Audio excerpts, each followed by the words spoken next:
Bon, il faut savoir qu'en fonction des entreprises, le début de crise ne s'est pas toujours fait au même moment. Ça varie en fonction des entreprises, en fonction des impacts. Donc certaines entreprises ont débuté la crise, leur mobilisation, leur cellule de crise dès décembre. Si par exemple elles avaient des entités ou des collaborateurs en Chine, si elles étaient interdépendantes de fournisseurs chinois, ou alors un petit peu plus tard, quand les cas sont arrivés en Europe ou quand la France a été confinée. Quoi qu'il en soit, nous avons tous fait face à une crise qui a duré dans le temps. Toutes les entreprises qui ont dû faire face aux différents enjeux, ce que vous pouvez voir justement en dessous de la crise, donc comme par exemple communiquer avec les collaborateurs, qu'est-ce qui se passe, quand est-ce qu'on passe en crise, ça c'était un des moments les plus importants et les plus difficiles également, de savoir quand est-ce qu'on passe de la phase incident à la phase crise, quand est-ce qu'on se mobilise, quand est-ce qu'on met en place des actions nécessaires, mais aussi la préparation du confinement.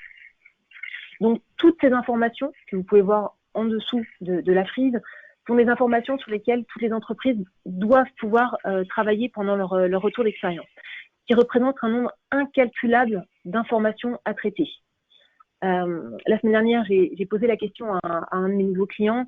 Est-ce que vous seriez, vous, aujourd'hui en mesure de me dire ce que vous avez fait la semaine qui a précédé le confinement, le 17 mars, en termes d'action et de prise de décision?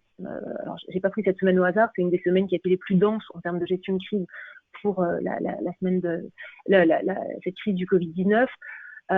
Bon, évidemment, j'ai mis mon interlocuteur en difficulté parce que sans méthode et sans outils, c'est extrêmement difficile.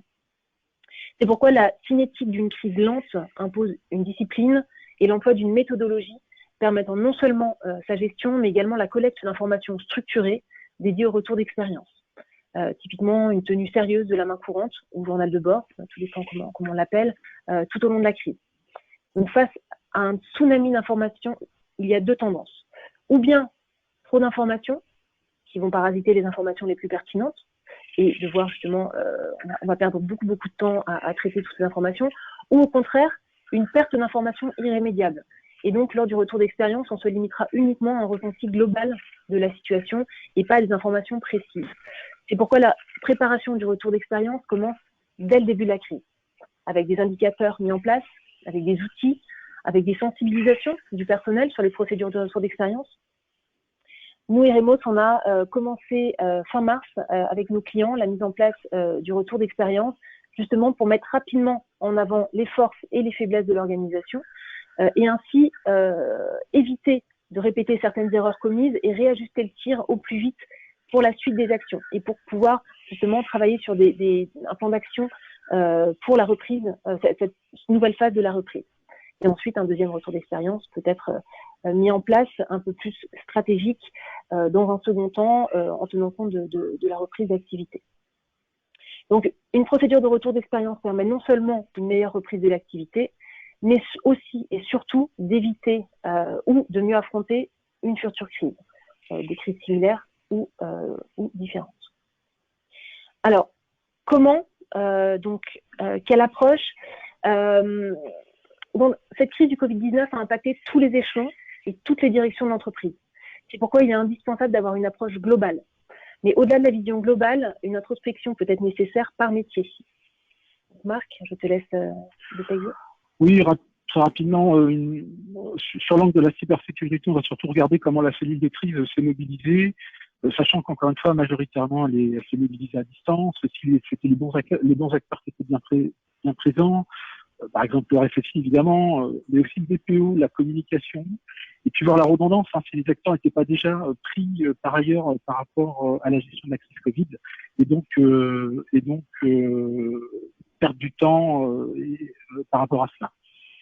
Ce qu'on regarde aussi, ce qui est important, c'est la communication avec les équipes opérationnelles. Vous savez, celles qui doivent faire les gestes techniques, redémarrer un serveur, se configurer un firewall ou autre. Je vous rappelle que ces équipes sont à distance. Et donc, dans la majorité des cas, elles arrivent à le faire, mais parfois elles doivent se déplacer sur site, malgré le confinement, pour faire quelques gestes techniques.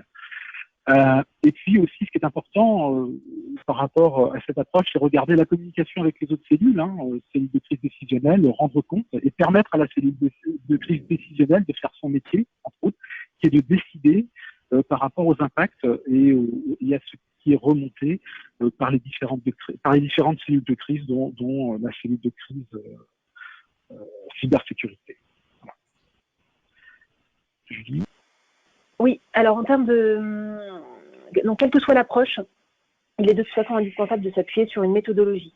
Donc dans un premier temps, de savoir qui doit être intégré à ce retour d'expérience. Donc très souvent, on limite un retour d'expérience aux membres de la cellule de crise. Sur une crise telle que le Covid-19, une crise inédite comme celle-ci, où tout le monde a été impacté, il est aujourd'hui indispensable de revoir cette idée et d'intégrer potentiellement l'ensemble des collaborateurs dans cette démarche. Donc évidemment au travers d'outils dédiés, on ne parle pas de faire des entretiens en one-to-one, mais mettre en place des outils dédiés tels que du sondage par exemple ou des questionnaires pour créer de l'adhésion. Il faut savoir que de toute façon les collaborateurs devront se sentir investis, car la reprise ne pourra pas être réussie s'il n'y a pas d'effort collectif. Il faudra ensuite réunir les membres de la cellule de crise et les amener à réfléchir d'abord individuellement pour éviter d'être biaisés, puis les réunir autour d'un atelier de retour d'expérience dédié. Comme on l'a précédemment évoqué, donc le travail du retour d'expérience ne débute pas une fois la crise terminée, mais dès le démarrage de la crise. C'est pourquoi les personnes qui vont être intégrées dans ce retour d'expérience devront s'appuyer sur des outils conçus d'avance et être sensibilisés. Enfin, le retour d'expérience, une fois réalisé et les informations collectées, analysées, la définition d'un plan d'action est indispensable. Donc, un plan d'action à court, moyen et long terme. Donc, il devra être formalisé pour mettre en place les actions correctives et les axes d'amélioration. Et celui-ci, bien évidemment, pourra être communiqué ou partiellement ou dans son intégralité, en fonction du contenu, à l'ensemble des collaborateurs pour mettre en avant le travail d'amélioration continue mis en place par l'entreprise et intégrer les collaborateurs dans la démarche.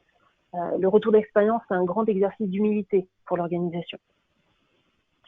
Et le retour d'expérience, bien évidemment, doit être travaillé comme un projet stratégique avec un leader, une équipe dédiée et un planning anticipé. Alors, rapidement, les bénéfices du RETEX, je vois que le temps tourne. On se focalisait sur les bénéfices adhésion, amélioration, résilience. L'adhésion, on va recréer l'adhésion après une épreuve difficile. Je crois que M. Messal nous en a bien parlé.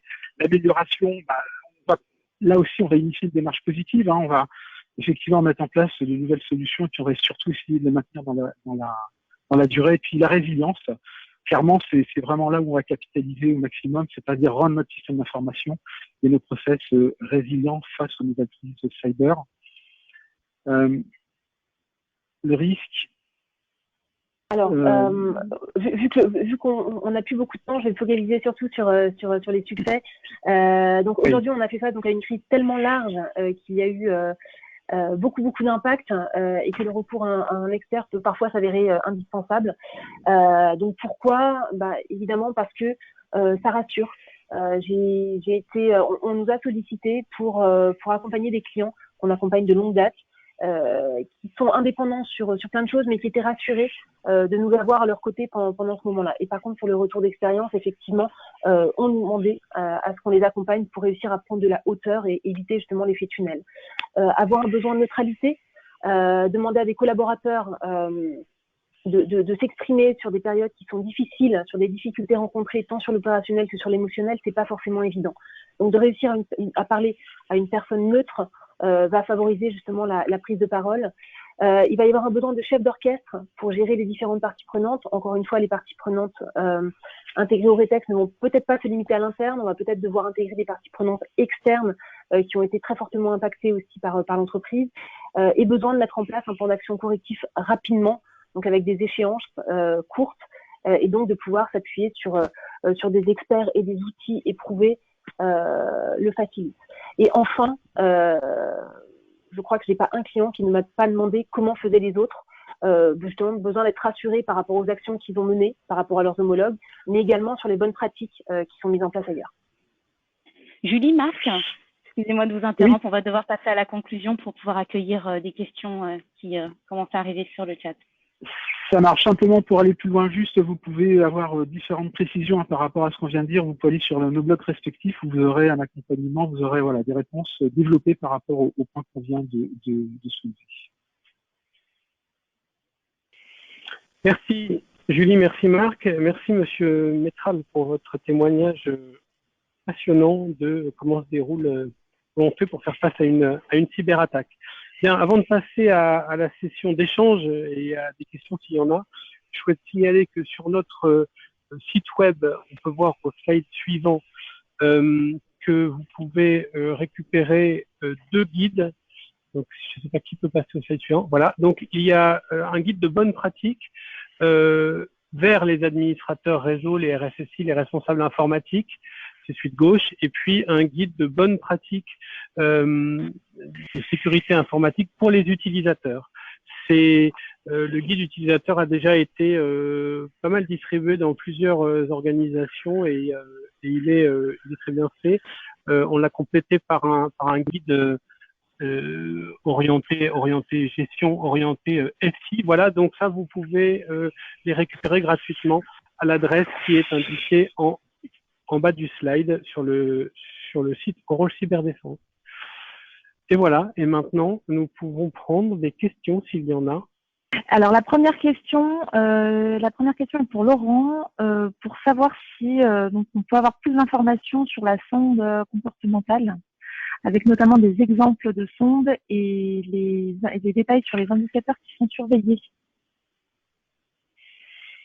Oui, alors la sonde qu'on propose d'installer